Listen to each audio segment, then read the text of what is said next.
श्रीमद् भगवत गीता अध्याय 2 सांख्य योग। जय श्री कृष्ण दोस्तों। श्रीमद् भगवत गीता के अध्याय 2 यानी कि सांख्य योग की कुछ प्रमुख बातों का सारांश देखेंगे। दूसरे अध्याय की भूमिका यह है कि दोनों सेनाओं के मध्य में रथ पर बैठे अर्जुन ने जब दोनों पक्षों में अपने ही लोगों को देखा तो वह मोह से व्याकुल होकर बैठ गया और उसकी बुद्धि सही गलत की निर्णय नहीं कर पा रही थी। ऐसी स्थिति में उसने अपने आप को श्री कृष्ण का शिष्य स्वीकार किया और उसने अपने कल्याण का मार्ग पूछा। तब श्री भगवान ने उसके वास्तविक कल्याण के लिए गीता का दिव्य उपदेश देना शुरू किया। भगवत गीता में कृष्ण का सबसे पहला उपदेश यही है कि मैं शरीर नहीं, मैं आत्मा हूँ। भगवान ने इसी विषय को बहुत विस्तार में समझाया है कि आत्मा तथा शरीर एक दूसरे से पूरी तरह अलग है। जिसका जन्म मृत्यु होता है वह शरीर है। आत्मा का न तो जन्म होता है न मृत्यु, वह सदा एक सा रहने वाला है, उसे कोई नहीं मार सकता। एक शरीर के नष्ट होने पर आत्मा दूसरे शरीर का ग्रहण करता है। श्री कृष्ण अर्जुन से कहते हैं कि ये अपने विवेक का प्रयोग करो, शरीर को मिथ्या और आत्मा को सत्य मानो।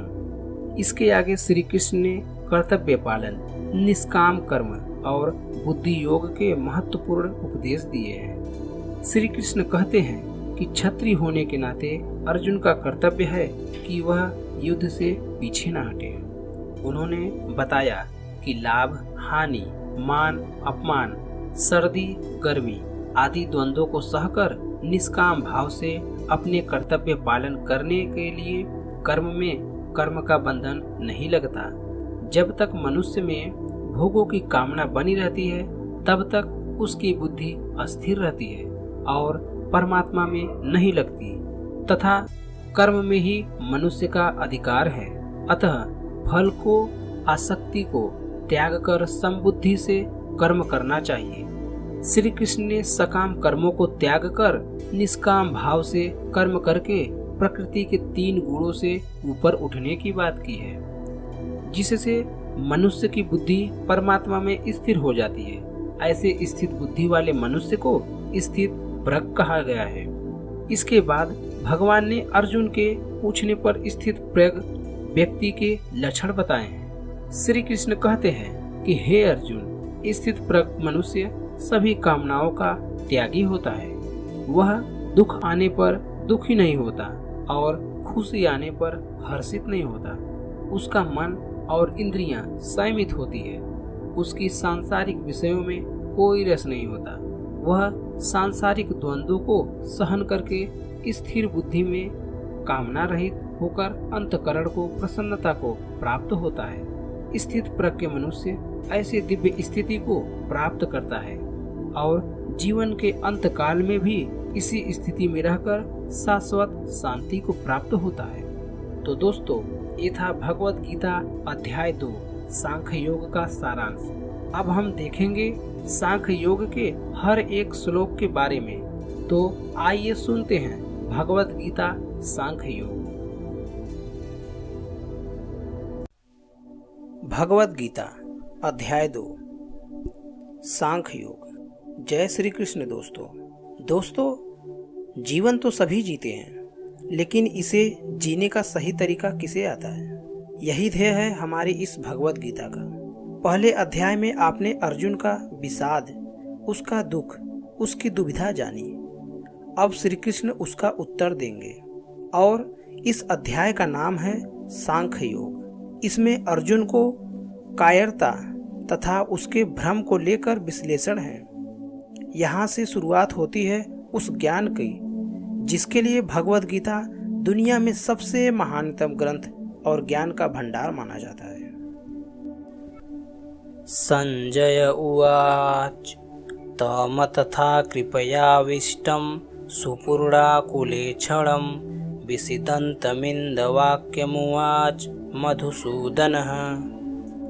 संजय कहते हैं, हे राजन, अर्जुन करुणा से भरे हुए हैं और आंसुओं से पूर्ण तथा व्याकुल नेत्रों वाले शोक युक्त अर्जुन को भगवान देखते हैं और कहते हैं, अर्जुन दुख से घिरा हुआ है और आशा खत्म हो चुकी है, हिम्मत टूट चुकी है। और ऐसे में कृष्ण उन्हें समझाना शुरू करते हैं। जहाँ युद्ध का वर्णन होना चाहिए था, वहाँ दुख और विषाद का माहौल है। अर्जुन की आंखों में आंसू, मन में निराशा है। ये बहुत चिंता की बात थी दोस्तों। धृतराष्ट्र या संजय कोई भी इसकी आशा नहीं कर रहे थे। अर्जुन का दुख देखकर कृष्ण उत्तर देने के लिए तैयार होते हैं। दोस्तों, यही है गीता अर्जुन या हम सब की शंका का और ईश्वर या कृष्ण के ज्ञान का। श्री भगवानुवाच कुतस्तवा कस्मलमिन्दं विषमे समुपस्थितम् अनार्यजुष्टम् अस्वर्गं कीर्तिकर्म अर्जुन। श्री भगवान बोलते हैं, हे अर्जुन, तुझे इस समय मोह किस हेतु से प्राप्त हुआ? क्योंकि न तो यह श्रेष्ठ पुरुषों के द्वारा आचरित है, न स्वर्ग देने वाला है और न ही कीर्ति को करने वाला है। युद्ध के समय ऐसी शंका, यह तो बेकार है। दोस्तों, इस तरह अपने शत्रु के प्रति मोह दिखाने का काम अर्जुन जैसा योद्धा कैसे कर सकता है? अपने कर्म से किसी और शंका से हताश बैठ जाए, यह तो ठीक नहीं है। इससे हमें कोई भी और कभी भी लाभ नहीं होगा। क्लैब्यम स्म गमः पार्थ न तत्त्वयुपपद्धते क्षुद्रम हृदय दौर्बल्यम त्यक्तोत्तिष्ठ परंतप। श्री कृष्ण समझा रहे हैं, हे अर्जुन, नपुंसकता को न प्राप्त हो। अगर तू युद्ध में आया है तो युद्ध कर, ऐसे डर मत। तेरे जैसे धनुर्धर के लिए यह ठीक नहीं है। यह सही नहीं है कि इस तरह मन की कमजोरी दिखाओ। दोस्तों, श्री कृष्ण यहाँ नपुंसकता का अर्थ शक्तिहीनता, कमजोर हो जाना, युद्ध से मुंह मोड़ लेने की बात कर रहे हैं। यानी कि जो धर्म कहता है उसके अनुसार कर्म करना चाहिए। स्वयं को कमजोर मानकर बात को छोड़ देना यह सही नहीं है। पूरे समय में अगर आशंका सताए तब यही बात हमें याद रखनी चाहिए कि मन को दुर्बलता छोड़कर हमें सिर्फ उस कर्म के बारे में सोचना चाहिए जो हम करने के लिए आए हैं। अर्जुन उवाच कथं भीष्महं संख्येय द्रोणं च मधुसूदन इषुभिः प्रतियुत्स्यामि पूजाहार वरीसूदन। अर्जुन अपने शंका के बारे में कहते हैं, हे मधुसूदन, मैं रणभूमि में किस प्रकार बाढ़ों से पितामह और द्रोणाचार्य के विरुद्ध लड़ूं, जिनसे मैंने सब कुछ सीखा है, जो मेरे लिए सबसे बड़े हैं, उन पर मैं कैसे बाढ़ चला सकता हूँ? दोस्तों, यहाँ पर अर्जुन का कहना है, उनका संशय है। असल में यह सुनने में गलत नहीं है, लेकिन अर्जुन जिनकी पूजा करते हुए बड़े हुए हैं, अपने पितामह या अपने गुरु पर बाढ़ कैसे चला सकते हैं? लेकिन दोस्तों, युद्ध का यही नियम है, और जब बाढ़ चलती है तो वह शत्रु हो या अपना हो, वह प्राण लेने के इरादे से चलती है, और अर्जुन यह करने में घबरा रहे हैं। गुरून् हत्वा हि महानुभावान् श्रेयो भोक्तुं भैक्ष्यमपीह लोके हत्वार्थ कामांस्तु गुरूनिहैव भुज्ये भोगान् रुधिर प्रदिग्धान्।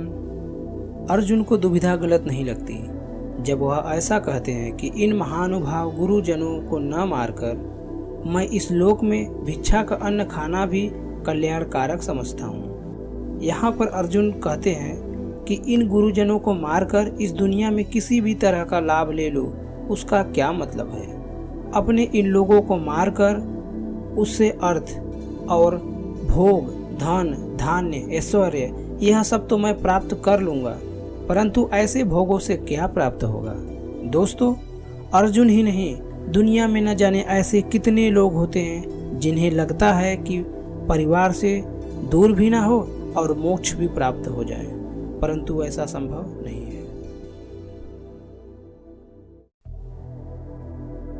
न चैतद्विद्मः कतरन्नो गर्यो यद्वा जयेम यदि वा नो जयेयुः यानेव हत्वा न जीजीविषाम् यस्तेव स्थिताः प्रमुखे धार्तराष्ट्राः।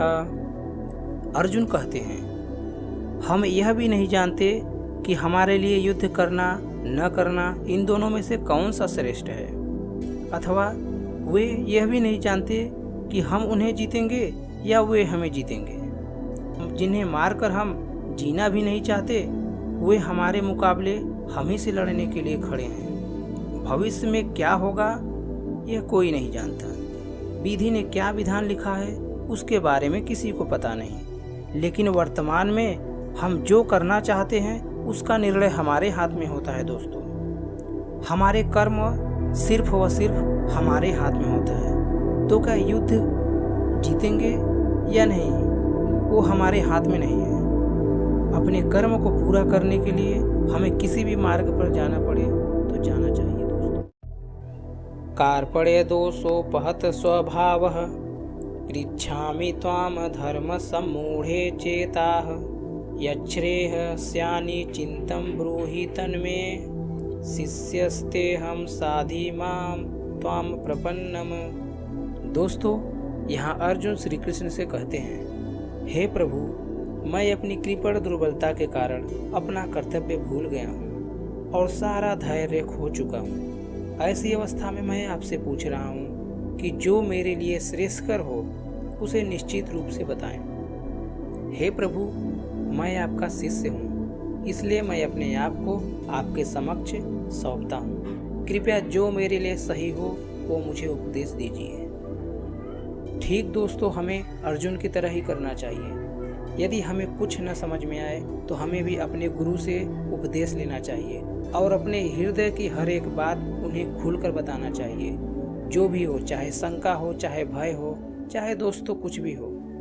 यदि हम अपने गुरु को कोई भी बात खुलकर नहीं बताएंगे तो वो हमें सही मार्ग नहीं दिखा सकेंगे। इसीलिए दोस्तों, अपने गुरु को भी हमें सही सही जो भी बात रहे बता देनी चाहिए। न हि प्रपश्यामि ममापनुद्यात् यच्छोकमुच्छोषणमिन्द्रियाणाम् अवाप्य भूमावसम्पत्तन् वृद्धं राज्यं सुरासुरामपि चाधिपत्यम्। दोस्तों, अर्जुन आगे कहते हैं, हे श्री कृष्ण, जीतने पर जमीन मिल जाएगी, धन धान्य मिलेगा, नाम होगा, लेकिन इन सब के मिलने के बावजूद भी मेरा दुख कम नहीं होगा। यही बात है दोस्तों, जब अपनों का दुख सताता है तो किसी भी तरह का लाभ आराम नहीं देता। और उससे बड़ी बात, अगर आप शोक में हैं तो जब तक आप उस दुख को दूर नहीं कर लेंगे या उसकी वजह नहीं ढूंढ लेंगे, तब तक आपको दुनिया की कोई भी लाभ आराम नहीं दे सकता। दोस्तों, संजय उवाच एव मुक्त्वा हृषीकेशं पुराकेशः परन्तप न योत्स्य इति गोविन्दमुक्त्वा तूष्णीं बभूवः। दोस्तों, यहाँ संजय धृतराष्ट्र से कहते हैं, हे राजन, निद्रा को जीतने वाले अर्जुन अंतर्यामी श्री कृष्ण को फिर से कहते हैं, मैं युद्ध नहीं करूँगा। यह स्पष्ट कहकर अर्जुन चुप हो जाते हैं। यानी निद्रा हमारी नेचुरल आवश्यकता है। दोस्तों, इस पर दुनिया में कोई भी विजय नहीं पाया है, लेकिन अर्जुन को ऐसा माना जाता था कि उसने निद्रा पर भी विजय प्राप्त कर ली थी। और वही अर्जुन निद्रा से नहीं बल्कि अपनी मोह, अपनी डर और अपने दुख से हारता दिख रहा है। किस समय कौन सी दुर्बलता हम पर हावी हो जाए और कुछ समय के लिए हम उससे हार मान ले, यह कहना बड़ा मुश्किल है। दोस्तों, जब अर्जुन के साथ ऐसा हुआ है दोस्तों, तो हमारे साथ भी हो सकता है। लेकिन अर्जुन उस दुर्बलता को जीत के आगे बढ़ा था और हमें भी ठीक अर्जुन की तरह ही दुर्बलता को तोड़कर आगे बढ़ना होगा। तमुवाच ऋषिकेशः प्रहसन्निव भारत सेनयोरुभयोर्मध्ये विषीदन्तमिन्द्र वचः। धृतराष्ट्र की उत्सुकता बढ़ रही है। स्वाभाविक है कि एक पिता होने के नाते धृतराष्ट्र किसको जिताना चाहते हैं, ये तो कहने की आवश्यकता नहीं है। दोस्तों, वे युद्ध में भाग नहीं ले सकते थे, लेकिन युद्ध की एक एक बातें सुनना चाहते थे। संजय बताते हैं, हे भरतवंशी धृतराष्ट्र, दोनों सेनाओं के बीच में शोक करते हुए अर्जुन और उनके सामने श्री कृष्ण उन्हें समझाते हैं। एक तरफ रोता हुआ कमजोर हारा हुआ बालक जैसे कि अर्जुन, और दूसरी तरफ त्रिकालदर्शी श्री कृष्ण। शायद कृष्ण को इसलिए छलिया कहा जाता था दोस्तों, क्योंकि रोते हुए के सामने इस तरह कौन हंसता है। और कृष्ण हंसते थे क्योंकि उन्हें पता था जो किसी को पता नहीं था। श्री भगवानुवाच अशोच्यानन्वशोचस्त्वं प्रज्ञावादांश्च भाससे गतासून गतासूंश्च नानुशोचन्ति पंडिताः। श्री कृष्ण का गीता ज्ञान अब यहाँ से आरंभ हो रहा है दोस्तों। भगवान बोल रहे हैं, अर्जुन, तू न शोक करने वाले मनुष्यों के लिए शोक करता है और पंडितों की तरह मुझसे बातें करता है, परंतु जिनके प्राण चले गए उनके लिए और जिनके प्राण नहीं गए उनके लिए भी पंडित जन शोक नहीं करते। कृष्ण का ज्ञान अंतिम सत्य है दोस्तों। वह अर्जुन से कहते हैं कि तुम पंडितों की तरह बातें भी नहीं कर रहे हो और ना ही तुम ज्ञानियों की तरह बातें कर रहे हो। जो पंडित या जो ज्ञानी होते हैं वो किसी के जीवित रहने या जीवित न रहने पर शोक नहीं करते, अर्थात इस दुनिया में किसी भी बात का शोक नहीं करना चाहिए दोस्तों। यही बातें श्री कृष्ण अर्जुन को सिखा रहे हैं और हमें भी सीखनी चाहिए। न त्वेवाहं जातु नासं न त्वं नेमे जनाधिपाः न चैव न भविष्यामः सर्वे वयमतः परम। हे अर्जुन, न तो ऐसा ही है कि मैं किसी काल में नहीं था, तू नहीं था अथवा ये राजा नहीं थे, और न ऐसा ही है इससे आगे हम सब नहीं रहेंगे। ऐसा कोई समय नहीं था जब अर्जुन नहीं था, कृष्ण नहीं थे, बाकी के राजा नहीं थे। हम आते हैं और जाते हैं, समय का खेल चलता रहता है। अब ये बात अर्जुन या दुनियादारी में फंसे लोग के लिए समझना या समझाना बहुत मुश्किल है दोस्तों, और इसी में से श्री कृष्ण हमें बाहर निकालना चाहते हैं। काल के फेरे, जी हाँ, काल के फेरे तो चलता रहता है। हर काल में हमारे जैसे, अर्जुन के जैसे और श्री कृष्ण के जैसे आते रहेंगे। आने वाले समय में भी हम तीनों होंगे और ऐसा खेल चलता रहेगा। देहिनो स्मिन्याथा देहे कौमारम यौवनम जरा तथा देहांतर प्राप्ति धीरस्तन न मुह्यति। कृष्ण जीवन का खेल समझाते हुए कहते हैं, जैसा जीवात्मा की इस देह में बालकपन, जवानी और बुढ़ापा होती है, वैसे ही अन्य शरीर की भी प्राप्ति होती है। इस विषय में धीर पुरुष मोहित नहीं होते। हमारी आत्मा तो वही रहती है, लेकिन शरीर बचपन से बुढ़ापे तक बदलता है। वैसे ही नए जन्म में नया शरीर मिलता है। दोस्तों, कृष्ण कहते हैं कि बदलाव प्रकृति का नियम है। जो अभी है वह अगले पल में बदल जाएगा। आपको चाहे दिखे या ना दिखे, आप उसे महसूस करें या ना करें, जब बदलाव नियम है, फिर ऐसे नियम के लिए दुखी क्यों होना। जो नहीं बदलता उसे कहते हैं आत्मा। आत्मा की परिभाषा को ध्यान से समझ लीजिए दोस्तों। शरीर बदलता है लेकिन आत्मा कभी नहीं बदलती। मात्रा स्पर्शास्तु कौन्तेय शीतोष्ण सुख दुःखदाः आगमापायिनो नित्या अस्तास्तीति छस्व भारत। श्री कृष्ण अर्जुन को समझाते हुए कहते हैं, हे कुंती पुत्र अर्जुन, सर्दी, गर्मी, सुख, दुख को देने वाले इंद्रियां और विषयों के संयोग तो उत्पत्ति विनाशशील अनित्य हैं। इसलिए हे भारत, उनको तू सहन कर। जिन्हें हमारी इंद्रियां महसूस करती हैं, वो सर्दी, गर्मी या सुख दुख आते जाते रहते हैं और ये हमेशा नहीं रहते। हमारे सेंसेस और उनके विषयों में जुड़ करके हमें भूख, नींद, दुख, सुकून, बेचैनी जैसे फीलिंग्स आती रहती हैं। लेकिन ये सब तो हमारे शरीर से जुड़ी बातें हैं, जो कि ये सब खत्म होने वाली है। परंतु जो खत्म नहीं होता उसे कहते हैं आत्मा। दोस्तों, आत्मा कभी खत्म नहीं होती है।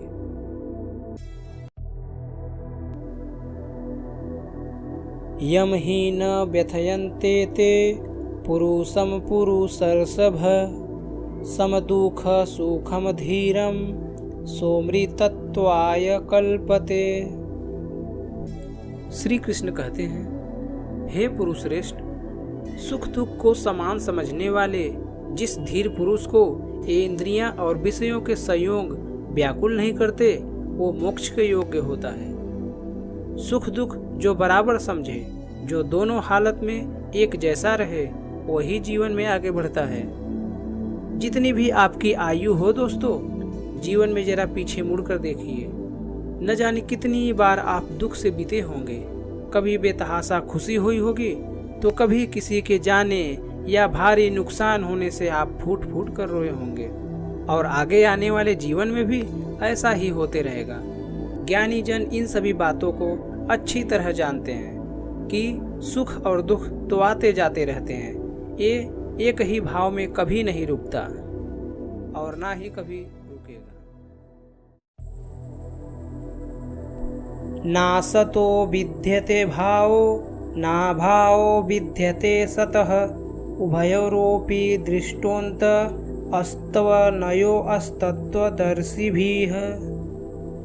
श्री कृष्ण कहते हैं दोस्तों, असत वस्तु की तो सत्ता नहीं है और सत का कोई अभाव नहीं है। इस प्रकार दोनों का तत्व ज्ञानी पुरुष द्वारा देखा गया है। दोस्तों, जो झूठ है उसका कोई मूल्य नहीं, सिर्फ सच का ही मूल्य है। समझदार लोग इस बात को समझते हैं, जिसका आना जाना लगा रहे उसके लिए कोई क्या शोक करे। सुख गया तो दुख आने के लिए दरवाजे पर बिल्कुल खड़ा है। एक के लिए दुख करेंगे तो दूसरे के लिए सुख भोगना पड़ेगा। लेकिन अगर आप ज्ञान को समझे तो आप ये पाएंगे कि ये दोनों भाव बिल्कुल झूठे हैं। इनका कोई मूल्य नहीं। मूल्य है तो सिर्फ आत्मा का, जो निरंतर है और सिर्फ वही सच है। दोस्तों,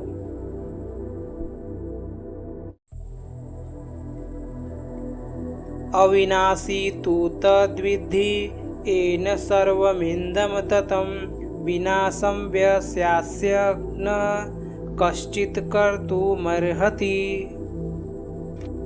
नाश रहित तू उसको जान जिससे ये संपूर्ण जगत दृश्य व्याप्त है। इस अविनाशी का विनाश करने में कोई भी सामर्थ्य नहीं है।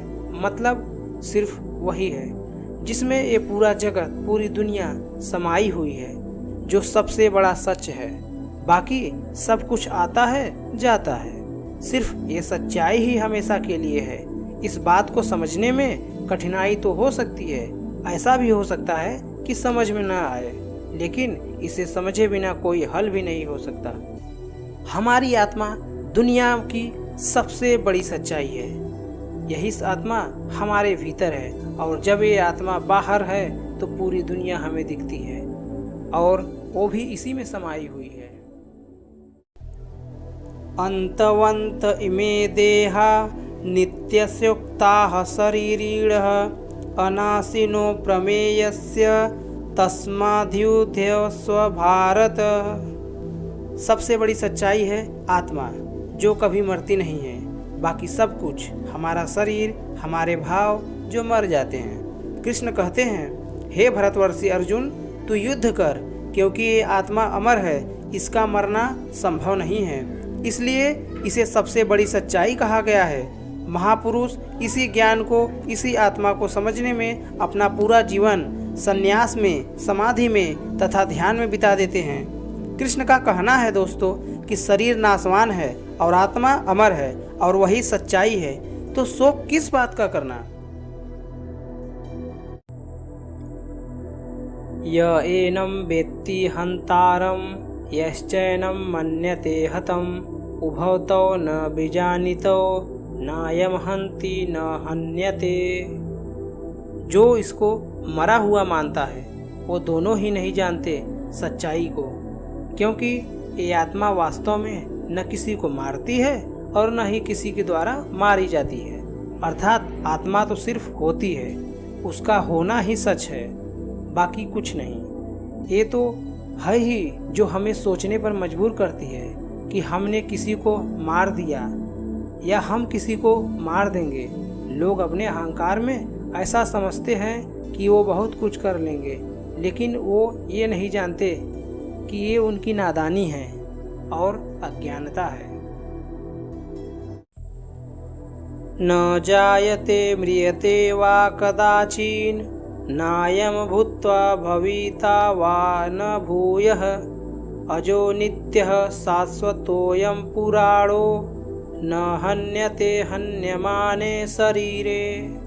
कृष्ण आगे समझाते हैं कि ये आत्मा किसी काल में न तो जन्म लेती है और ना ही मरती है और ना ही ये फिर से उत्पन्न होने वाली है, क्योंकि ये तो अजन्मा नित्य है, सनातन है और पुरातन है। शरीर के मारे जाने पर भी ये मरती नहीं। आत्मा हमेशा रहती है, हर काल में। बाकी सब कुछ आता है और जाता है। आत्मा कल, आज और हमेशा रहेगी। गीता के सबसे गंभीर बात का ये मूल है दोस्तों। जब कुछ नहीं था तो आत्मा थी, जब कुछ नहीं होगा तो भी आत्मा होगी। आत्मा को छोड़ बाकी सब बदलता रहेगा, वो आएगा और जाएगा। वेदा विनाशिनं नित्यं य एनं जं व्ययं कथं स पुरुषः पार्थकं घातयाति हन्तिकम्। हे पृथापुत्र अर्जुन, जो व्यक्ति यह जानता है कि आत्मा अविनाशी है, अजन्मा है, शाश्वत तथा अव्यव्य है, वह भला किसी को कैसे मार सकता है या कैसे मरवा सकता है। इस बात को समझने का मतलब है कि ब्रह्म रूपी सच को समझना, ब्रह्म को समझना। सच से अधिक हम झूठ को महत्व देते हैं, आत्मा से अधिक हम पार्थिव शरीर को महत्व देते हैं, जो एक दिन मिट्टी से बनी हुई है और मिट्टी में ही मिल जाएगी। महत्व हमें देना है अपनी आत्मा को, जो हमेशा थी और हमेशा रहेगी दोस्तों।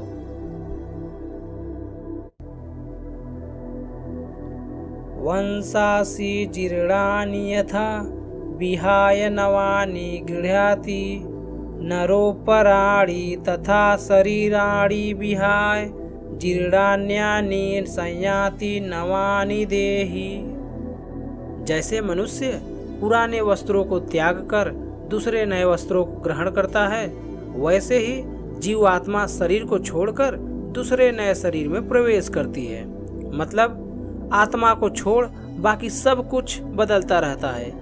ये वैसे ही है जैसे हम कपड़े के फट जाने पर या उसके धागे धागे अलग हो जाने पर उसे छोड़ देते हैं, वैसे ही अलग अलग कारण से जब मृत्यु होती है और शरीर रहने लायक नहीं रह जाता, तब आत्मा छोड़कर दूसरे शरीर में चली जाती है। शरीर की आयु होती है दोस्तों, परंतु आत्मा की आयु नहीं होती। जब देह की आयु पूरी हो जाती है तो सांसें रुक जाती है और आत्मा अपने घर को छोड़कर नए घर में चली जाती है। नयनम छिदन्ति शस्त्राणि नयनम दहति पावकः न चैनम क्लदयन्त्यापो न शोषयति मारुतः। यह आत्मा न तो कभी किसी शस्त्र द्वारा खंड खंड किया जा सकता है, न अग्नि द्वारा जलाया जा सकता है, न जल द्वारा भिगोया जा सकता है और न ही इसे वायु द्वारा सुखाया जा सकता है। श्री कृष्ण हमें इसी स्वरूप को समझाते हुए कहते हैं कि आत्मा को किसी भी वस्तु से तोलना नहीं चाहिए। आत्मा अपने में ही विलय है और आत्मा का कोई दूसरा उदाहरण भी नहीं है। हमारे रहने के बावजूद भी आत्मा है और हमारे न रहने के बाद भी आत्मा रहेगी। आत्मा अमर है। अच्छध्यो यमदाध्यो यमक्लध्यो सोस्य एव च नित्यः सर्वगतः अस्थाणुरचोल्यं सनातनः। यह आत्मा अखंडित तथा अघुलनशील है। इसे न तो जलाया जा सकता है न ही सुखाया जा सकता है। यह शाश्वत, सर्वव्यापी, अविकारी, स्थिर तथा सदैव एक सा रहने वाला है। श्री कृष्ण ये बताना चाहते हैं दोस्तों कि यह शरीर नाशवान है। इस पर ज्यादा ध्यान न देकर हमें अपने आत्मा पर ध्यान देना चाहिए, जिसका कभी नाश नहीं हो सकता। तभी हमें मुक्ति मिलने की संभावना है, वरना मोह और दुविधा में हम हमेशा के लिए फंसे रह जाएंगे। जैसे कि अर्जुन फंसा हुआ था और अपने कर्म को करने के लिए तैयार भी नहीं हो रहा था।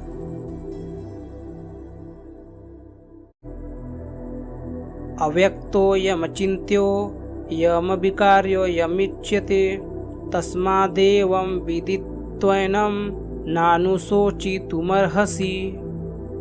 यह आत्मा अव्यक्त है, अकल्पनीय तथा अपरिवर्तनीय कहा जाता है। यह जानकर तुम्हें अपने शरीर के लिए शोक नहीं करना चाहिए।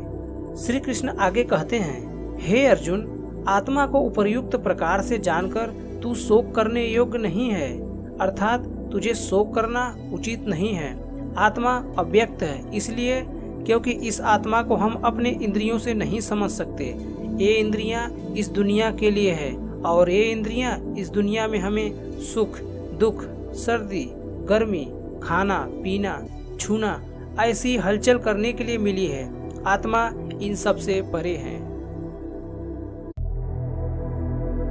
अथ चैनम नित्यजातम नित्यम व मन्यसे मृतम तथापि त्वं महाबाहो नैनम शोचितुमर्हसि।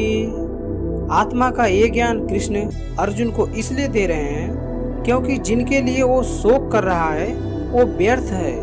कृष्ण समझाते हुए कहते हैं कि हे अर्जुन, यदि तू इस आत्मा को जन्म लेने वाली तथा सदा मरने वाली मानता है तो हे महाबाहो, तू इस प्रकार शोक करने के योग्य नहीं है। दोस्तों, अगर अर्जुन आत्मा को जन्म लेने वाला या मरने वाला समझता है तो भी शोक करने का कोई अर्थ नहीं है। अगर अर्जुन आत्मा को शरीर की तरह जन्म लेने वाला या मरने वाला समझता है तो युद्ध में मरने वालों के लिए शोक करने का कोई मतलब नहीं है। जातस्य हि ध्रुवो मृत्यु ध्रुवं जन्म मृतस्य च तस्माद् परिहार्यर्थे न त्वं शोचितुमर्हसि। कृष्ण कहते हैं कि हे अर्जुन, अगर तुम यह मानते हो कि जन्मे हुए की मृत्यु निश्चित है और मरे हुए का जन्म निश्चित है तो इसमें भी बिना उपाय वाले विषय में तुम्हें शोक करने का कोई हक नहीं। जन्म और मृत्यु तो जुड़े हुए हैं, एक के बाद दूसरे का होना, तो फिर शोक क्यों करना। जिसका जन्म हुआ है उसका अंत तो निश्चित है, और अगर आत्मा ने जन्म लिया है तो उसका मरना भी निश्चित ही है। कृष्ण यहाँ यह कह रहे हैं कि जाने कितनी ही बार हम अनेक बातों के लिए शोक करते हैं। जिसका होना तय है वो होकर ही रहेगा। इसके बारे में सोचकर अपने आप को कमजोर या दुर्बल बनाने की क्या आवश्यकता।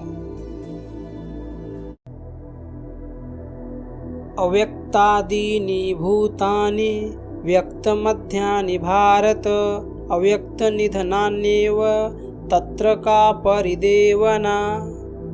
हे अर्जुन, संपूर्ण प्राणी जन्म से पहले अप्रकट थे और मरने के बाद भी अप्रकट हो जाने वाले हैं, केवल बीच में ही प्रकट है। फिर ऐसी स्थिति में शोक क्या करना। हमारा होना या किसी का भी होना उसके जन्म मृत्यु के बीच में होता है, तो फिर शोक किसके लिए करना।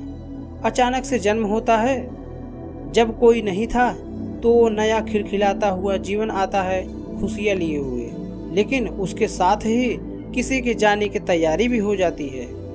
ऐसा तो नहीं हो सकता कि हम अच्छे को स्वीकार करें और बुरे के लिए शोक मनाते रहें। जीवन के इसी सच को हमें समझना पड़ेगा दोस्तों।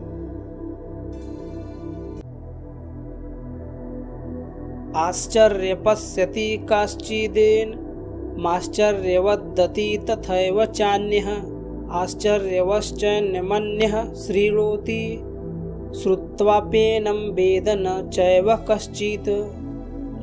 कोई महान पुरुष इस आत्मा को आश्चर्य के भांति देखता है और वैसे ही दूसरा कोई महान पुरुष इसकी तत्व को आश्चर्य के भांति वर्णित करता है तथा दूसरा कोई अधिकारी पुरुष आश्चर्य की भांति सुनता है और कोई सुनकर भी इसे नहीं समझ पाता। यानी कि आत्मा को समझना बेहद ही मुश्किल है। कुछ आत्मा के बारे में सुनकर हैरान होते हैं कि ऐसा कैसे हो सकता है। कोई हैरान होकर आत्मा का वर्णन करेगा और हम में से कोई ऐसा होंगे जो सुन के इस बात को समझ नहीं पाएंगे। बात को समझिएगा दोस्तों, कितनी ही बार लोग ज्ञान की बातें सुनते हैं और थोड़ी ही देर बाद अपनी मोहमाया की दुनिया में फिर से लग जाते हैं। दोस्तों, इसी मोहमाया से निकलने के लिए हमें आत्मा को समझना होगा। देहि नित्यम वध्योयम देहे सर्वस्य भारत तस्मात् सर्वाणि भूतानि न तुम सोची तुम अर्हसि। हे अर्जुन, ये आत्मा सबके शरीर में सदा ही अवध्य है। इस कारण संपूर्ण प्राणियों के लिए तू शोक करने योग्य नहीं है। यानी आत्मा का वध करना संभव नहीं है। जब आत्मा को कोई मार ही नहीं सकता और आत्मा एक ही सच है, तो तू शोक किसके लिए कर रहा है। दोस्तों, सबसे बड़ी बात जो सामने आती है वो ये है कि आत्मा को समझे कैसे। इसको समझना ही दोस्तों मोक्ष की प्राप्ति है। स्वधर्मपि चावेक्ष्य न विकम्पितुमर्हसि धर्म्याद्धि युद्धाश्रेयन्त क्षत्रियस्य न विद्यते। श्री कृष्ण अर्जुन को याद दिलाते हैं, कहते हैं कि अपने धर्म को देखकर भी तू भय करने योग्य नहीं है, अर्थात तुझे भय नहीं करना चाहिए, क्योंकि क्षत्रिय के लिए धर्म युद्ध युक्त से बढ़कर दूसरा कल्याणकारी कार्य नहीं है। दोस्तों, श्री कृष्ण कहते हैं कि अगर हमने किसी काम को करने का निर्णय ले लिया है तो फिर उससे डरना नहीं चाहिए। पूरे तन मन से उस काम को, उस युद्ध को करने में लग जाना चाहिए। ज्ञान ये है कि निर्णय के बाद डरने का कोई मतलब नहीं, सिर्फ काम करने का मतलब है, सिर्फ काम करने का। यादृच्छया चोपपन्नम स्वर्गद्वारं पावृतं सुखिनः क्षत्रियाः पार्थ लभन्ते युद्धमीदृशम्। हे पार्थ, अपने आप प्राप्त हुए और खुले हुए स्वर्ग के द्वार रूप इस प्रकार के युद्ध को भाग्यमान क्षत्रिय लोग ही पाते हैं। युद्ध को या चैलेंज को खुले मन से स्वीकार करने में ही सबसे बड़ी खुशी है। दोस्तों, कृष्ण युद्ध को स्वर्ग का खुला हुआ द्वार बता रहे हैं। दोस्तों, हमारे लिए भी बात इस तरह से ही सही है कि हमको भी इस जीवन में अगर कोई चुनौती मिलती है तो उसे मोक्ष मानकर उस चैलेंज को पूरा करने में लग जाना चाहिए। क्षत्रिय वो है जो युद्ध में अपना धर्म निभाए।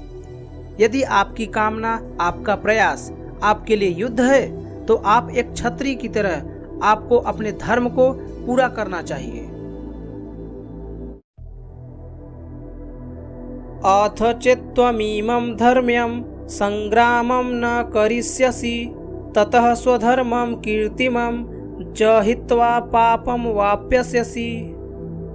किंतु यदि तू इस धर्म युक्त युद्ध को नहीं करेगा तो स्वधर्म और कीर्ति को खोकर पाप को प्राप्त होगा। कृष्ण चेतावनी देते हैं, यदि हमने युद्ध को स्वीकार नहीं किया तो फिर उसके बदले में सिर्फ पाप मिलेगा। हमारा स्वभाव हमें युद्ध करने की क्षमता प्रदान करता है, और अगर हमारा स्वभाव युद्ध से दूर ले जा रहा है तो मतलब हम अपने धर्म से दूर हो रहे हैं और पाप के भागी हो रहे हैं।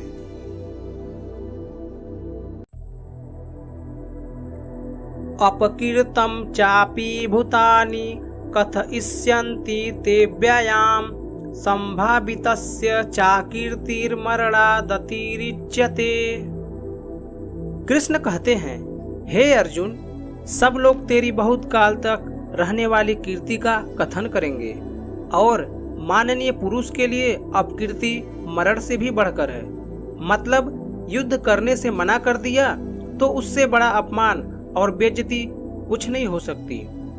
लोगों के भीड़ में अगर आप जाते हैं तो लोग आपको सम्मान से देखते हैं, आपकी प्रशंसा करते हैं और दूसरे स्थिति में आप कहीं जाते हैं तो लोग अपमान से देखते हैं, अपनी नजरें फेर लेते हैं। आपको क्या स्वीकार है, यश या अपकीर्ति? युद्ध को छोड़ देने का मतलब ही अपमान है। इसलिए हमें युद्ध में डटे रहना चाहिए।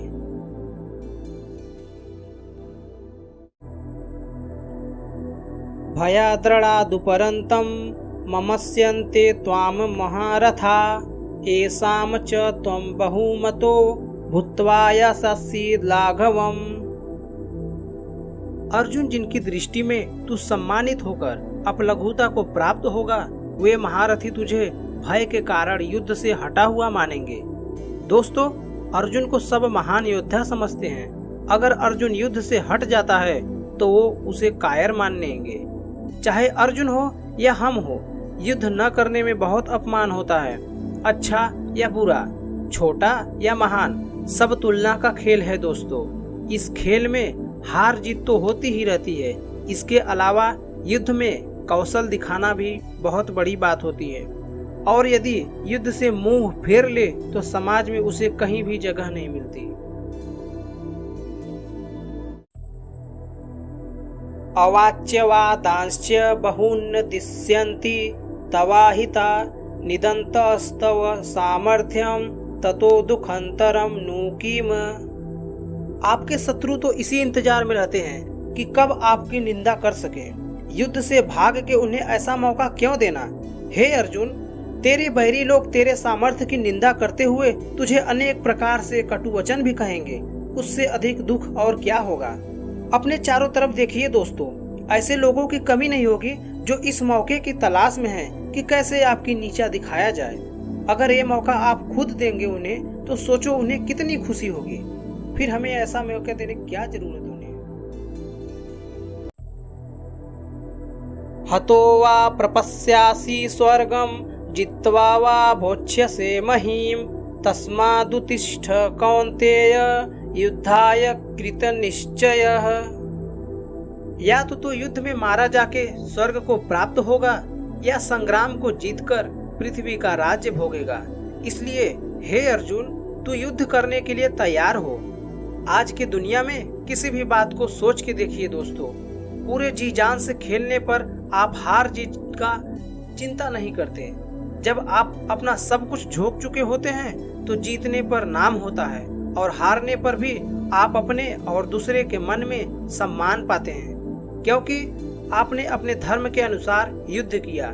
इसलिए अपने चुनौतियों से कभी भी मुंह नहीं मोड़ना चाहिए।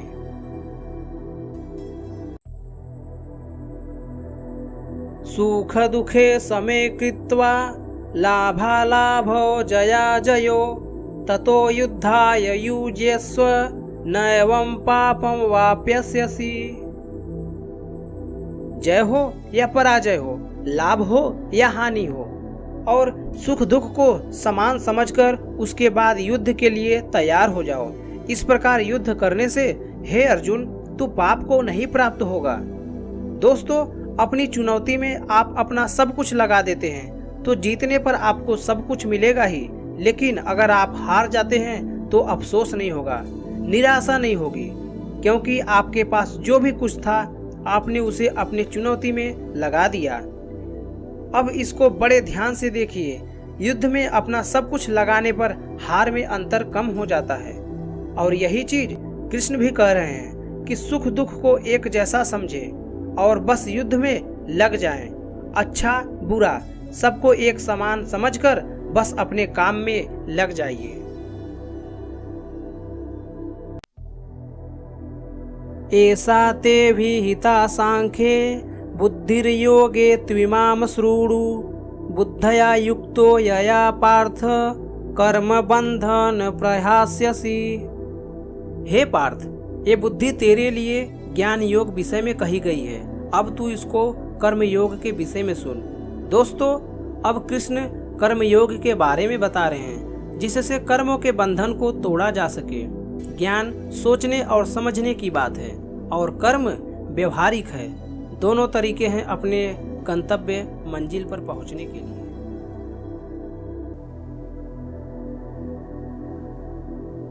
नेहाभिक्रमनाशोऽस्ति प्रत्यवायो न विद्यते स्वल्पमपस्य धर्मस्य त्रायते महतो भयात्। इस कर्म योग में आरंभ का अर्थात बीज का नाश नहीं है और उल्टा फल रूपी दोष भी नहीं है, बल्कि इस कर्म योग रूपी धर्म का थोड़ा बहुत साधक जन्म मृत्यु रूपी महान भय से रक्षा करवा देता है। सबके लिए ज्ञान का, साधना का, साधुओं का मार्ग संभव सरल नहीं है, इसलिए हमारे जैसे अधिकतर लोगों को कर्म योग अपनाना चाहिए। अगर कर्म योग को समझकर उस पर हम चल सके तो कभी निराशा नहीं होगी। अगर इस कर्म योग को थोड़ा सा भी समझ ले तो जन्म और मृत्यु के डर से हमेशा हमेशा के लिए बच सकते हैं।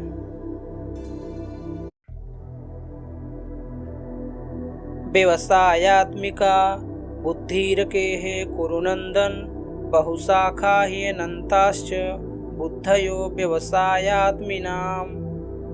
हे अर्जुन, इस कर्मयोग निश्चयात बुद्धि एक ही होती है, किंतु अस्थिर विचार वाले विवेकहीन सकाम मनुष्यों की बुद्धि निश्चय ही बहुत भेदों वाली और अनंत होती है।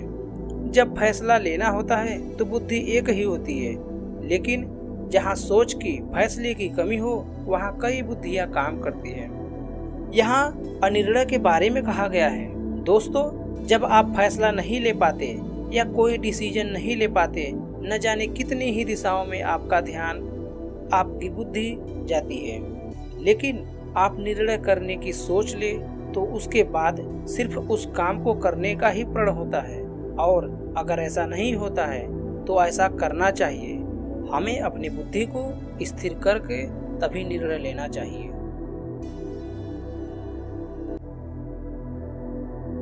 यामिमां पुष्पितां वाचं प्रवदन्त्य विपश्चितः वेदवादरताः पार्थ नान्यदस्तीति वादिनः। हे अर्जुन, जो भोगों में तन्मय हो रहे हैं, जो कर्म फल के प्रशंसक वेद वाक्यों में ही प्रीति रखते हैं, जिनकी बुद्धि में स्वर्ग परम वस्तु है, जो स्वर्ग से बढ़कर दूसरी कोई वस्तु ही नहीं देखते, यानी ऐसे लोग जो कर्म के बदले में होने वाले भोगों की ही बात करते हैं। जब भी कोई काम उनसे होने वाले फायदे से शुरू होता है तो वो दोस्तों काम नहीं, वह स्वार्थ हो जाता है, उसे कर्म नहीं कह सकते।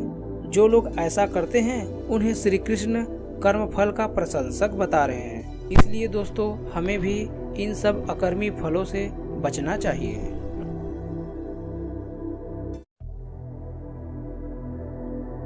कामत्मानः स्वर्गपरा जन्म कर्म फल प्रदाम क्रिया विशेष बहुलाम भोगस्वर्गतिम प्रति। श्री कृष्ण कहते हैं दोस्तों कि अल्पज्ञानी मनुष्य वेदों के उन अलंकारी शब्दों के प्रति अत्यधिक आसक्त रहते हैं जो स्वर्ग की प्राप्ति के लिए तथा अच्छे जन्म के लिए, शक्ति के लिए इत्यादि वे विविध सकाम कर्म करने की संस्तुति करते हैं। इंद्रिय तृप्ति तथा ऐश्वर्य में जीवन की अभिलाषा के कारण वो कहते हैं कि इससे बढ़कर और कुछ नहीं है। कृष्ण ऐसे लोगों को ढोंगी बताते हैं, यानी कि वे लोग कर्म की बात सिर्फ इसलिए करते हैं ताकि उन्हें उसके बदले में कुछ भोग या ऐश्वर्य जैसे लाभ मिल सके। काम से ज्यादा उसके होने वाले फायदे की बात करना ढोंग है। कई लोग दोस्तों आपको ऐसे मिल जाएंगे जो काम तो कुछ नहीं करते लेकिन बात बड़ी बड़ी करते हैं। दोस्तों, हमें ऐसे ढोंगी लोगों से बचना चाहिए। भोगैश्वर्य प्रसक्तानां तया प्रहित चेतसां व्यवसायात्मिका बुद्धि ही समाधो न विधीयते। जो कर्म की बातें सिर्फ भोग और ऐश्वर्य के लिए करते हैं, जिनका ध्येय सिर्फ भोग और ऐश्वर्य की है, उन पुरुषों की परमात्मा में निश्चयात बुद्धि नहीं होती। यानी ऐसे लोगों का ध्येय सिर्फ स्वार्थ होता है, फायदा होता है। उनका भगवान में या अपने काम में सच्ची लगन नहीं होती। ऐसे लोगों की संगत से हमें बचना चाहिए। इनकी बातों से आप समझ जाएंगे कि काम में कोई रुचि नहीं, बस उस काम का इन्हें फल चाहिए।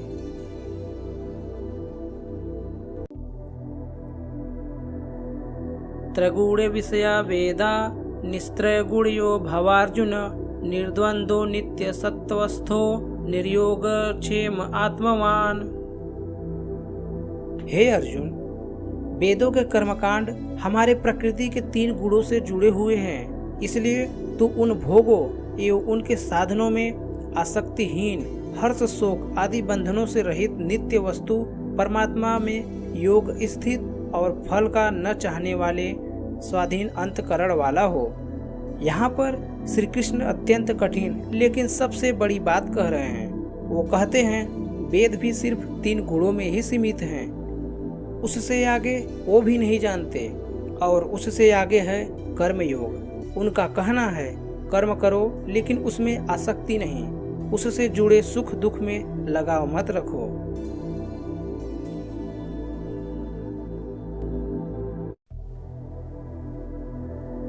यावनर्थ उदपाने सर्वतः संप्लुतोदके तावान् सर्वेषु वेदेषु ब्राह्मणस्य बीजानतः। जिस प्रकार बड़े जलाशय के प्राप्त हो जाने पर छोटे जलाशय से मनुष्य का जितना प्रयोजन रहता है, उसी तरह से जिसने ब्रह्म तत्व को समझ लिया है तब उसके लिए वेदों की कोई आवश्यकता नहीं। वेद से ही सफलता मिले ऐसी जरूरी नहीं है। कर्म योग तो उस बड़े तालाब के जैसा है, अगर ये मिल गया तो छोटे तालाब की आपको क्या आवश्यकता। कर्म का खेल इतना बड़ा है दोस्तों कि उसके आगे सारे ज्ञान छोटे पड़ जाते हैं, लेकिन कर्म को समझना पड़ेगा आखिर ये होता क्या है। कर्मणेवाधिकारस्ते मा फलेषु कदाचन मा कर्म फले हेतुर्भुर्मा ते संगोस्तव कर्मणि। श्री कृष्ण कहते हैं दोस्तों कि तेरा कर्म करने में ही अधिकार है, उसके फलों में कभी नहीं। इसलिए तू कर्मों के फल के लिए काम मत कर, और ऐसा भी ना हो कि तू कर्म ही ना करे। कर्म करना है लेकिन फल के लिए नहीं। गीता के सबसे अच्छे श्लोक में इस श्लोक की गिनती होती है दोस्तों। कर्म करना है लेकिन फल के लिए नहीं, बल्कि उसे अपना धर्म या अपना कर्तव्य समझकर।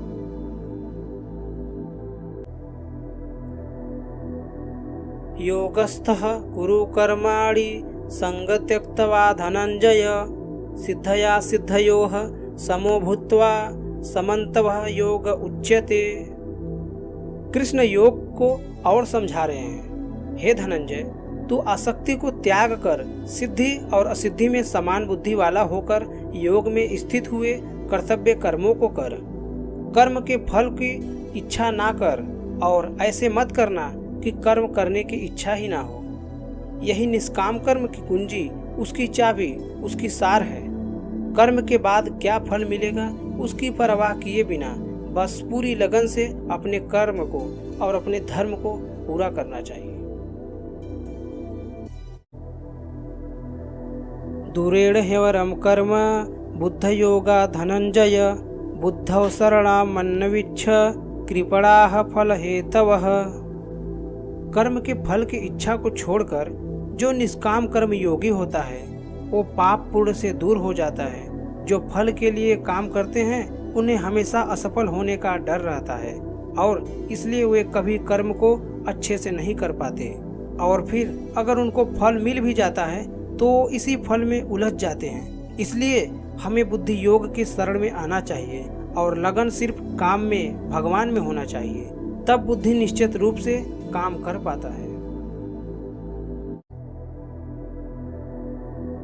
बुद्धि युक्तो जहातीह उभे सुकृत दुष्कृते तस्माद्योगाय युज्यस्व योगः कर्मसु कौशलम। बुद्धि योग की शरण में आ जाने से बिना फल के काम करने वाला इसी दुनिया में पाप पुण्य से मुक्त हो जाता है। हे अर्जुन, तू समस्त रूप से योग में लग जा। मतलब अच्छा हो या बुरा हो, सुख हो या दुख हो, सभी में एक ही तरीके से समभाव से तू बस अपना कर्म, अपना कर्तव्य करते जा।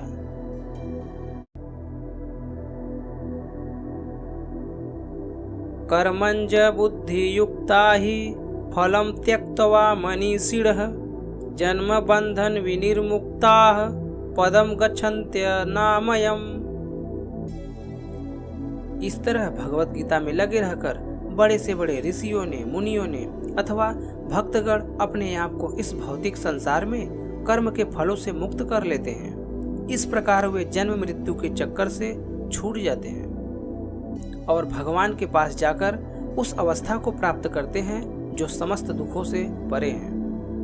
दोस्तों, एक आम इंसान कर्म करके उस फल को प्राप्त कर खुश होता है और उसके बाद नए कर्म के लालच में फिर से लग जाता है। इसमें फल के बारे में सोचना ही प्रधान है दोस्तों, और यही बात गलत है। अगर आप अपनी सारी शक्ति, सारी क्षमता और इच्छा सिर्फ अपने कर्मों में लगाएं और फल को भूल जाएं तो क्या होगा?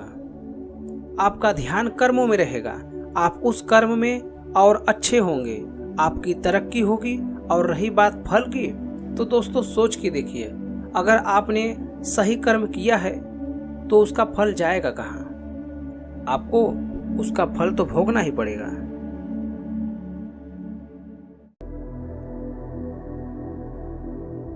यदा ते मोहकलीलं बुद्धिर्व्यतितरिष्यति तदा गतांसि निर्वेदं श्रोतव्यस्य श्रुतस्य च।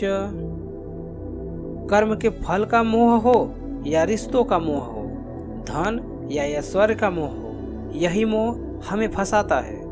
जब बुद्धि मोह के दलदल से निकल जाती है तब परमात्मा के पास आने की राह निकल आती है। रिश्ते, धन, ऐश्वर्य बुरे नहीं है, पर उनके मोह में फंस जाना यह बुरा है। क्योंकि जब आपका लगाव इन वस्तुओं से हो जाता है तो सोचने की शक्ति कम हो जाती है, बुद्धि ठीक से काम नहीं करती, फैसले गलत हो जाते हैं। इसलिए इस मोह को बुरा बताया गया है। धृतराष्ट्र के पुत्र मोह से ही पूरा महाभारत हुआ है। युधिष्ठिर के व्यूह या जुए के मोह में उनका पूरा राज्य चला गया था। दोस्तों, ये उस समय की बात ही नहीं, आप चाहे तो आज के समय के भी कई उदाहरण जो आप अपने आसपास देख सकते हैं।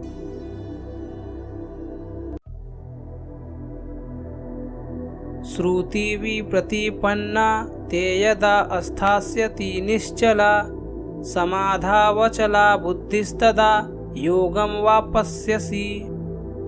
जब तुम्हारा मन वेदों की अलंकारमयी भाषा से विचलित न हो और वह आत्म साक्षात्कार की समाधि में स्थित हो जाए, तब तुम्हें दिव्य चेतना प्राप्त हो जाएगी। दोस्तों, इसमें कहा गया है कि जितने लोग होते हैं उतने किस्म की बातें होती हैं, और जितनी बातें होती हैं बुद्धि उतने तरीके से सोचती है। जब बुद्धि स्थिर होकर एक जगह या परमात्मा में लग जाती है तो उसे योग कहते हैं। बुद्धि का स्थिर हो जाना ही एकाग्रता कहलाता है। दोस्तों, स्थित होकर एकाग्रता से कुछ करने की समाधि को स्थिति भी कहते हैं। और आपने एकाग्रता से काम किया हो तो मैं दावे के साथ कहता हूँ कि वो काम आपका कभी व्यर्थ नहीं जाएगा। अर्जुन उवाच स्थित प्रज्ञस्य का भाषा समाधिस्थस्य केशव स्थित धीः किम प्रभासेत किमासीत व्रजेत किम। अर्जुन पूछते हैं, हे केशव, समाधि में स्थित परमात्मा को प्राप्त हुए स्थिर बुद्धि वाले पुरुष की क्या लक्षण है? वह स्थित बुद्धि पुरुष कैसे बोलता है, वह कैसे बैठता है और कैसे चलता है? दोस्तों, आप भी जरूर जानना चाहेंगे कि जो लोग अपनी अपनी फील्ड में सबसे ऊपर पहुंचते हैं उनकी क्या सफलता का रहस्य है। अर्जुन भी ठीक इसी प्रकार जानना चाहते हैं कि जो स्थिर बुद्धि वाला होकर बुद्धि को एक जगह लगा देता है उसकी क्या पहचान होती है। श्री भगवानुवाच प्रजहाति यदा कामं सर्वान् पार्थ मनोगतान् आत्मनेवात्मनाम तुष्टः स्थित प्रज्ञस्तदोच्यते।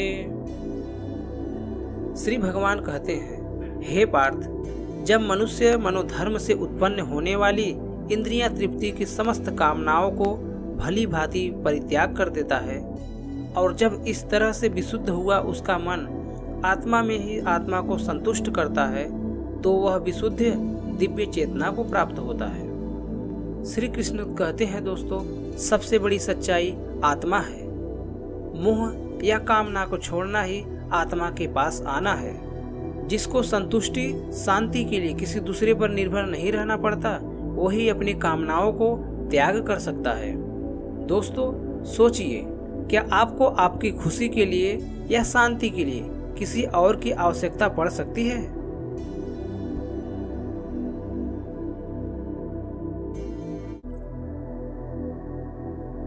दुःखेष्वनुद्विग्नमनाः सुखेषु विगतस्पृहः वितराग भय क्रोधः स्थितधीर्मुनिरुच्यते। बुरा होने पर जिसके मन में दुख पैदा न हो, अच्छा होने पर मन में शांति हो, खुशी से पागल न हो, गुस्सा, डर या प्रेम जो सब कुछ एक ही भाव से एक ही जैसे देखता हो, उसकी बुद्धि स्थिर रहती है और वही मुनि या योगी कहलाता है। अच्छी खबर पे खुश हो जाना, बुरे खबर पे उदास, यह तो स्वाभाविक है। अगर किसी जानवर को आप कुछ खाने को देंगे तो वह खुश होगा, लेकिन छीन लेंगे तो उसे भी बुरा लगेगा। लेकिन इन सब से जो ऊपर उठ जाता है, अलग अलग अवस्थाओं में भी वो अपनी हालत नहीं बदलता, मतलब उसकी बुद्धि स्थिर है, यानी वो मुनि है, वो योगी कहलाने के लायक है। यह सर्वत्रानभिस्नेहस्तत्तत्प्राप्य शुभाशुभं नाभिनन्दति न द्वेष्टि तस्य प्रज्ञा प्रतिष्ठिता। जिसमें लगाव नहीं है, शुभ हो या अशुभ हो, अच्छा हो या बुरा हो, जो दोनों को एक ही जैसा देखता है, वही अपनी बुद्धि को स्थिर रखता है। इस श्लोक में कृष्ण समझा रहे हैं कि किस तरह से अलग अलग हालत में खुद को, अपनी बुद्धि को स्थिर रखा जाए, कैसे संयम और धैर्य से हम अपने जीवन में अनुशासन ला सकते हैं, वरना चारों तरफ या तो दुख की हाहाकार होगी या खुशी से लोग झूम रहे होंगे।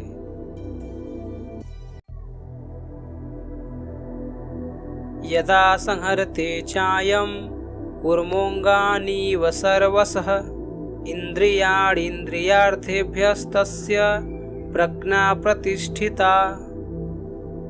कछुआ जिस तरह से अपने सभी अंगों को समेट लेता है, वैसे ही जब पुरुष इंद्रियों के विषयों से इंद्रियों के सब प्रकार से हटा लेता है, तब उसकी बुद्धि स्थिर होती है।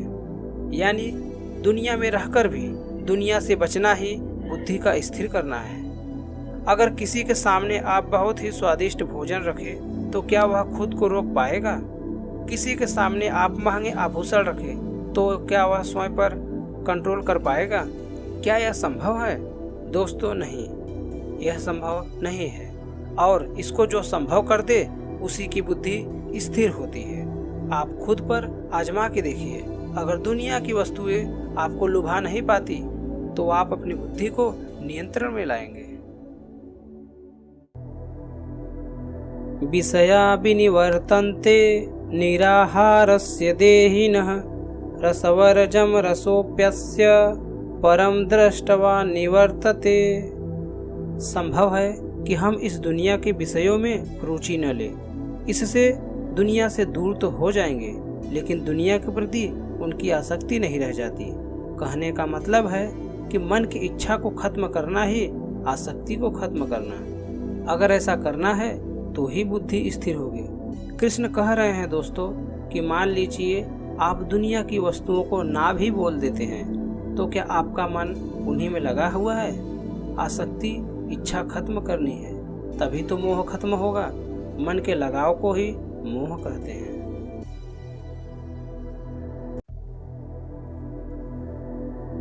यततो ह्यापि कौन्तेय पुरुषस्य विपश्चितः इंद्रियाणि प्रमाथीनि हरन्ति प्रसंभमनः। हे अर्जुन, इंद्रियां इतनी प्रबल तथा वेगवान है कि वे उस विवेकी पुरुष के मन को भी बलपूर्वक हर लेती है, जो उन्हें वश में करने का प्रयत्न करता है। श्री कृष्ण यहाँ समझा रहे हैं कि जहाँ आप अपनी इच्छा को, अपनी आसक्ति को खत्म नहीं करते, वहाँ इंद्रियां आपको वश में कर लेती है। दोस्तों सोचिए जरा, कितनी बार ऐसा होता है कि सुख दुख आपके वश में नहीं, बल्कि आप सुख दुख के वश में रहते हैं। कभी हंसी नहीं रुकती तो कभी रोना नहीं, कभी भूख नहीं रुकती तो कभी नींद नहीं, और कभी काम वासना भी नहीं रुकती।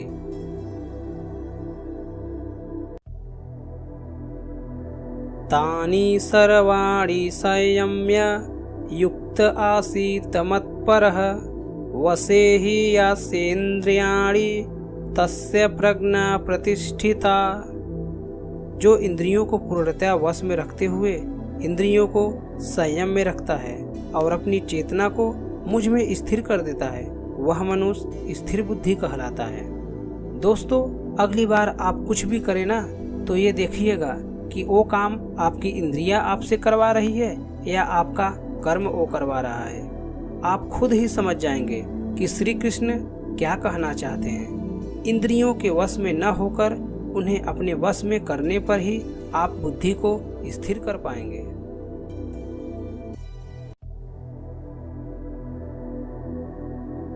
ध्यायतो विषयान् वपुषः संगस्तेषु उपजायते संगत संजायते कामः कामत क्रोधो विजायते।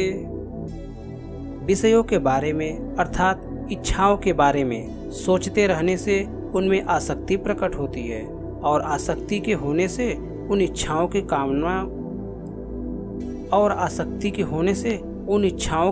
कामना उत्पन्न होती है, और जब कामना पूरी नहीं होती तो क्रोध उत्पन्न होता है।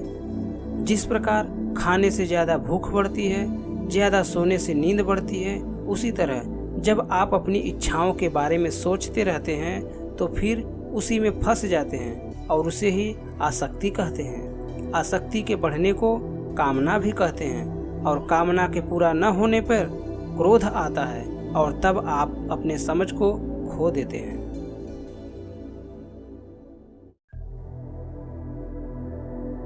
क्रोधात् भवति सम्मोह, सम्मोहात् स्मृति विभ्रमः, स्मृतिभ्रशान्त बुद्धिनाशो, बुद्धिनाशात् प्रणश्यति।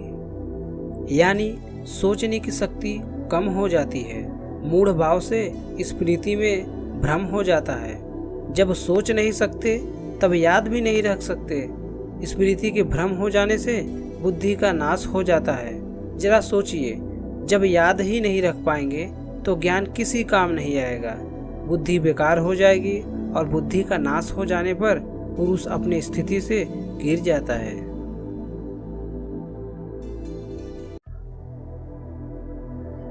राग द्वेष विमुक्तस्तु विषयानिन्द्रियश्चरन् आत्मवैश्वर्य विद्यात्मा प्रसादमधिगच्छति। जो अपनी इच्छाओं को, अपनी आसक्ति को अपने नियंत्रण में रख पाते हैं, दोस्ती, शत्रुता, गुस्सा या प्यार के बिना अपने इंद्रियों को भटकने नहीं देते, वो अपने अंदर की खुशियों को प्राप्त कर लेते हैं। ऐसे लोगों को बाहरी नहीं, अंदरूनी प्रसन्नता होती है। आनंद या शांति कहीं बाहर नहीं होती दोस्तों, वो हमारे अंदर ही होती है, और हम सब उसे बाहर ढूंढते फिरते रहते हैं।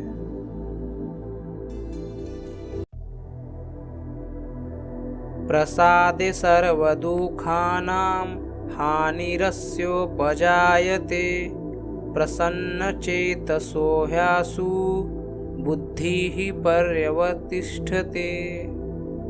अंदर से खुशी मिलने पर दुख खत्म हो जाता है, और ऐसे प्रसन्न कर्म चित्त योगी की बुद्धि शीघ्र ही सब ओर से हटकर एक परमात्मा में स्थिर हो जाती है। दोस्तों, आप अपने लक्ष्य के बारे में सोचिए, प्रयास करिए कि उसे सबसे अच्छा, पूरी दुनिया में सबसे बेस्ट कैसे कर सकते हैं, और उसे पूरा करने में लग जाएं। लक्ष्य को हल्का मत सोचिए कि लक्ष्य पूरा होगा या नहीं, बस उसे करते रहिए, और फिर देखिए कैसे आपके मन को शांति और सुकून मिलता है।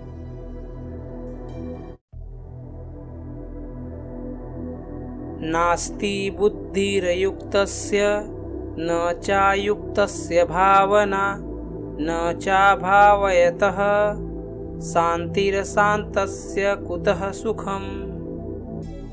जो पुरुष अपने मन या अपने इंद्रियों को वश में नहीं करते, उसमें निश्चयात्मक की बुद्धि नहीं होती, यानी कि वह स्पष्ट रूप से निर्णय नहीं ले पाते। ऐसे मनुष्य के अंतःकरण मन में भावना भी नहीं होती।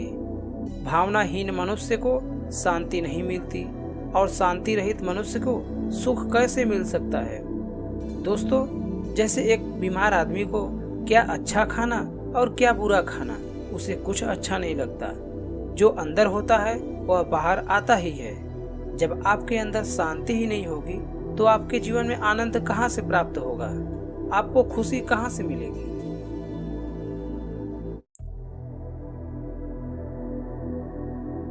इंद्रियाणाम हि चरताम यन्मनोनुविधीयते तदस्य हरति प्रज्ञाम वायुर्नावमिवाम्भसि। जैसे जल में चलने वाले नाव को वायु हर लेती है, जैसे हवा पानी में चलती हुई नाव की दिशा बदल देती है, वैसे ही विषयों में विचरती हुई इंद्रियों में से मन जिस इंद्रियों के साथ रहता है वह एक ही इंद्रिया इस आयुक्त पुरुष की बुद्धि को हर लेती है। अगर वो क्रोध में है तो और कुछ भी नहीं सोच पाएगा, और अगर प्रेम में है तो उसे किसी बात की सूध भी नहीं रहेगी। मनुष्य जिस भी इंद्रियों के वश में होगा उसे उसके अलावा कुछ भी नहीं समझ में आएगा। इन इंद्रियों के नियंत्रण से निकलकर इनको खुद के नियंत्रण में रखिए दोस्तों, फिर देखिए आपके लिए क्या संभव है, फिर क्या सब कुछ संभव हो जाएगा।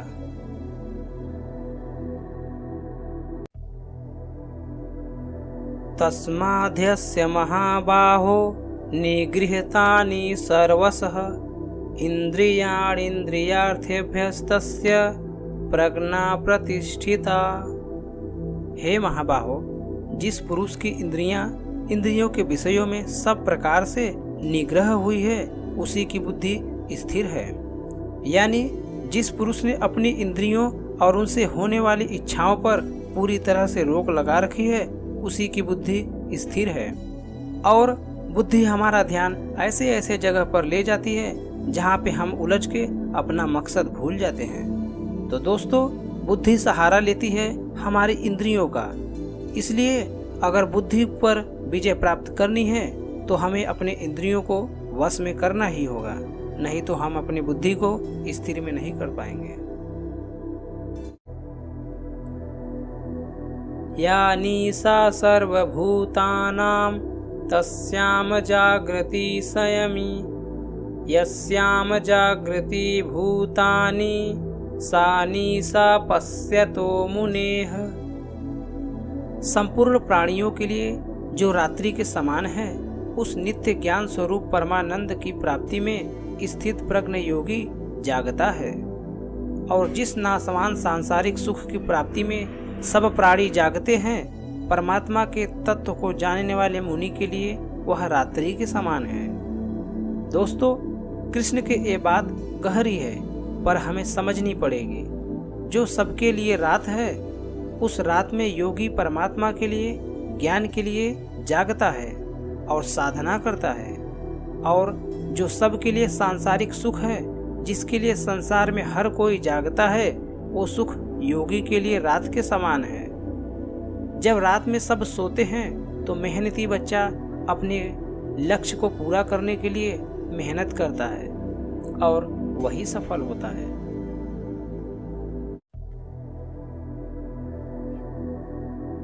आपूर्यमाणमचल प्रतिष्ठम समुद्रमापः प्रविशन्ति यद्वत् तद्वत् कामयम प्रविशन्ति सर्वे न शांतिमाप्नोति न कामकामी। जैसे अनेक प्रकार के नदियों के जल सब ओर से परिपूर्ण अचल प्रतिष्ठा वाले समुद्र में उसको विचलित न करते हुए ही समा जाते हैं, वैसे ही सब भोग जैसे स्थित प्रज्ञ पुरुष में किसी भी प्रकार का विकार उत्पन्न किए बिना समा जाते हैं।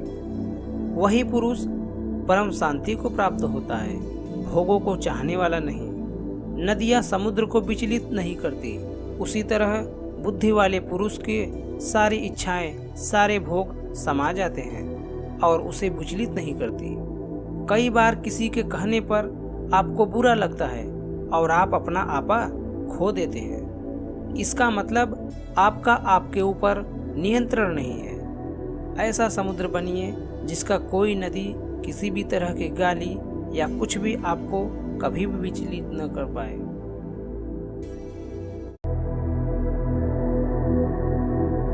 विहाय कामान्यः सर्वान् पुमाश्चरति निःस्पृहः निर्ममो निहंकारः स शान्तिमधिगच्छति। जो पुरुष संपूर्ण कामनाओं को त्याग कर ममता रहित तथा अहंकार रहित और स्पृहा रहित हुआ विचरता है, वही शांति को प्राप्त होता है। अर्थात वह व्यक्ति शांति को प्राप्त है। कामना का, इच्छा का त्याग करना है, उससे मोह नहीं रखना है, घमंड नहीं करना है, दुनिया में रहकर भी दुनिया से अलग रहना है। ऐसे इंसान को शांति प्राप्त होती है। दोस्तों, कामयाब वही होता है जो परेशान हुए बिना अपनी धुन में, अपने काम में लगा रहे। सफलता उसी व्यक्ति को मिलती है।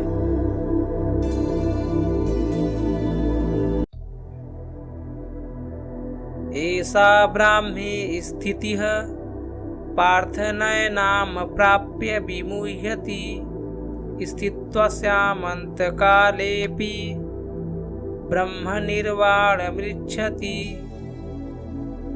हे अर्जुन, यह आध्यात्मिक तथा ईश्वरीय जीवन का पथ है, जिसे प्राप्त करके मनुष्य मोहित नहीं होता।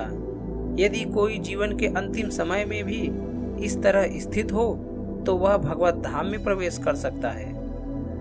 दोस्तों, श्री कृष्ण अर्जुन को बता रहे हैं कि जो पुरुष ऐसा करने में सफल होता है उसे ब्रह्म की प्राप्ति होती है। ब्रह्म का अर्थ है सबसे बड़ा सत्य, इससे आगे कुछ भी नहीं होता। कृष्ण कहते हैं कि ये जो सारे लक्षण हैं, ये उन लोगों के लक्षण हैं जो अपनी बुद्धि को स्थिर में रखकर अपने लक्ष्य को प्राप्त करते हैं। स्वाभाविक है, अगर इन बातों को हम अपने जीवन में उतार लें तो हम भी अपने लक्ष्य से कभी दूर नहीं रहेंगे। तो दोस्तों, ये था गीता का दूसरा अध्याय, सांख्य योग। इस अध्याय में श्री कृष्ण कर्म योग के बारे में समझाए और उसके प्रति हमारे उत्साह को बढ़ाएं और यह समझाए कि सिर्फ हमें कर्म में ही ध्यान रखना है, सिर्फ कर्म में और किसी भी चीज में नहीं।